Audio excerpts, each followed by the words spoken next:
రేవంత్ రెడ్డి గారు తానే అత్యంత విలువైనటువంటి ప్రాముఖ్యత కలిగినటువంటి విద్యాశాఖను హోంశాఖను కూడా నిర్వహిస్తున్నాను, నేనే వాటికి మంత్రిగా ఉంటాను, ముఖ్యమంత్రి దగ్గర ఉంటే అద్భుతమైనటువంటి ఫలితాలు పర్యవేక్షణ అన్నీ ఉంటాయని చెప్పి సెలవిచ్చిన విషయం మన అందరికి కూడా తెలిసిందే.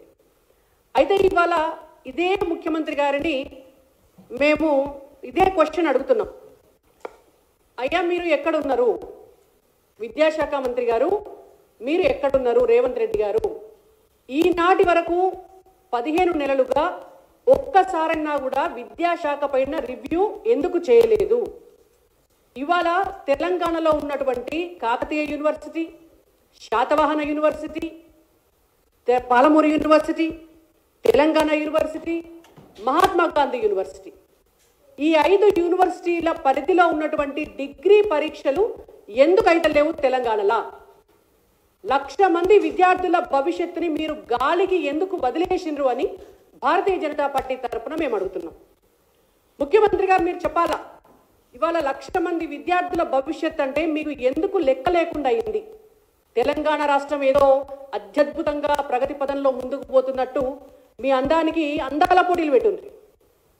100 కోట్ల రూపాయలు ఖర్చు పెట్టుకుంటా అందాల పోటీలు పెట్టడం మీద ఉన్నటువంటి శ్రద్ధ రేవంత్ రెడ్డి గారికి తెలంగాణలో ఉన్నటువంటి విద్యార్థులు చదువుకునేటటువంటి డిగ్రీ చదువుకునేటువంటి విద్యార్థులకు పరీక్షలు పెట్టాలి, విద్యా సంవత్సరం అయిపోయింది అనేటువంటి సోయి లేకపోవడం అనేటువంటిది ఇంతకంటే దురదృష్టం, ఇంతకంటే దౌర్భాగ్యం, ఇంతకంటే నీచం ఇంకొకటి లేదు.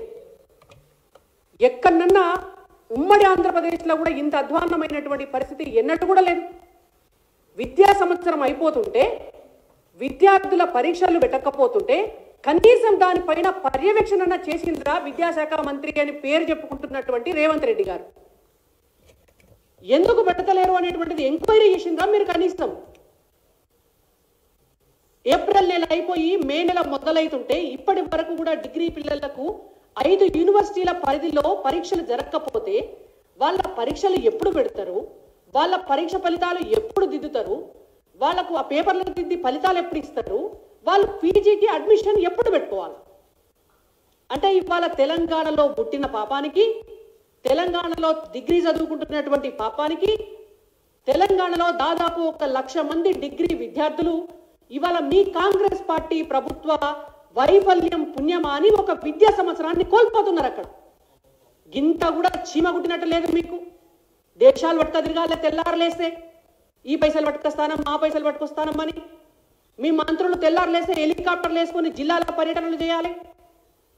కానీ ఇలా డిగ్రీ పిల్లలకు పరీక్షలు నిర్వహిస్తలేమో అనేటువంటి సోయి మాత్రం లేదు ముఖ్యమంత్రి గారికి, తెలంగాణలో ఉన్నటువంటి మంత్రివర్గానికి కూడా. ఇవాళ విశ్వవిద్యాలయాలు అనేటువంటివి విద్యార్థుల భవిష్యత్తుకు పట్టుకొమ్మలు. ఏ రాష్ట్రమైనా ఏ దేశమైనా అభివృద్ధి చెందుతుంది అంటే ఆ ప్రాంతంలో ఉన్నటువంటి విద్యార్థులకు అందరికీ కూడా నాణ్యమైనటువంటి విద్యను అందిస్తే వాళ్ళ భవిష్యత్తు బాగుంటే వాళ్ళే భవిష్యత్తుకు పునాది అవుతారు. అటువంటి పిల్లల భవిష్యత్తుని బీఆర్ఎస్ పార్టీ అధికారంలో ఉండగా మొత్తం విద్యా వ్యవస్థను సర్వనాశనం చేసి 10 సంవత్సరాలు మొత్తం కనీసం టీచర్ల రిక్రూట్మెంట్ కూడా చేయకుండా చేస్తే ఇవాళ వాళ్ళకంటే ఒక ఆకు ఎక్కువ చదివినటువంటి కాంగ్రెస్ పార్టీ నాయకులు, ముఖ్యంగా రేవంత్ రెడ్డి గారు ఒక విద్యాశాఖ మంత్రిగా 15 నెలలైనా కూడా ఫీజు రీఎంబర్స్మెంట్ బకాయిలు డిగ్రీ కాలేజీలకు చెల్లించకుండా ఇవాళ విద్యార్థుల పరీక్షలు జరగకుండా చూడాల్సినటువంటి పరిస్థితి వచ్చింది అంటే మీకు ఏం బాధ్యత ఉన్నది? మీకు ప్రజల పట్ల ఏం ప్రేమ ఉన్నది? మీకు తెలంగాణ పట్ల ఏం నైతికత ఉన్నది అనేటువంటిది మేము అడుగుతున్నాం. మీకు ఓటేసి పాపం చేసినారా తెలంగాణ ప్రజలు? డిగ్రీ కాలేజీలకు బీఆర్ఎస్ పార్టీ అధికారంలో ఉండగా 3 సంవత్సరాల పాటు ఫీజు రీఎంబర్స్మెంట్ చెల్లించకుండా వాళ్ళు ఎగ్గొట్టింది. వాళ్ళ తర్వాత అధికారంలోకి వచ్చినటువంటి కాంగ్రెస్ పార్టీ ఎన్నికల సమయాల్లో మేనిఫెస్టో ఒకటి రిలీజ్ చేసినారు. ఆ మేనిఫెస్టోలో చాలా క్లియర్గా చెప్పినారు, మేము అధికారంలోకి రాగానే పాత రీఎంబర్స్మెంట్ పైసలన్నీ చెల్లిస్తాం, 3 నెలలకు ఒక్కసారి రీఎంబర్స్మెంట్ పైసలు కాలేజీలకు ఇస్తాం, ఇంకా అవకాశం ఉంటే నెలకోసారి ఫీజు రీఎంబర్స్మెంట్ పైసలు ఇచ్చేస్తాం, మిమ్మల్ని అందరినీ కూడా కడుపులో పెట్టుకొని కాపాడుకుంటామని. సిగ్గులేదు మీకు కొంచెం కూడా? పెద్ద అంబర్పేటల మీటింగ్ పెట్టి వీళ్ళు చెప్తే సరిపోదని ఒక తీస్మార్కాన్ని ఢిల్లీలోకి వెళ్ళి రాహుల్ గాంధీ గారిని తీసుకొచ్చి ఆయనతోటి ప్రైవేట్ కాలేజీ యాజమాన్యాలను కూర్చుండబెట్టి మీ ఫీజు రియంబర్స్మెంట్ పైసలన్నీ మేము ఇప్పిస్తాం, మీ కళాశాలలన్నింటినీ కూడా మేము వృద్ధిలోకి తీసుకొస్తామని చెప్పి దొంగ మాటలు చెప్పి ఓట్లు వేయించుకున్నారు.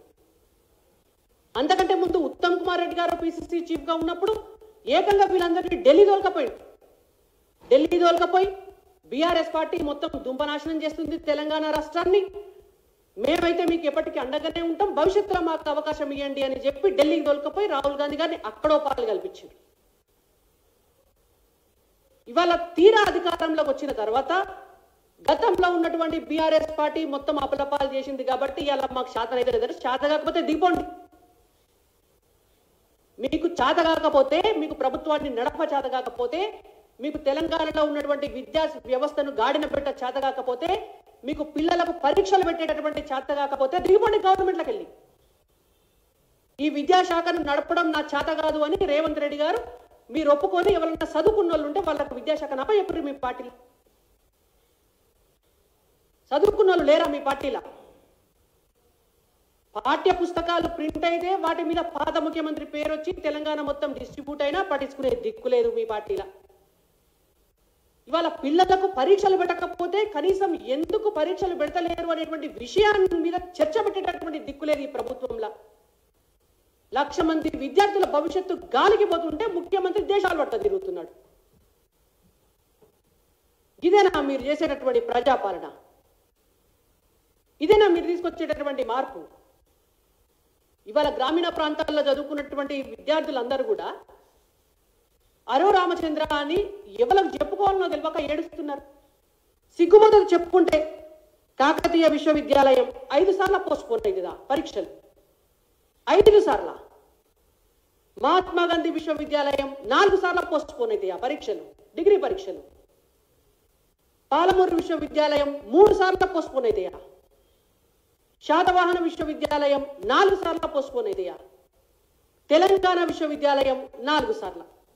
ఇంకా ఏం తెలియదు, అసలు ఈ పరీక్షలు పెడతారో తెలియదు, పెట్టారో తెలియదు, రేపొద్దున పిల్లలు పీజీ చదువుకుంటారో చదువుకోరో కూడా తెలియదు.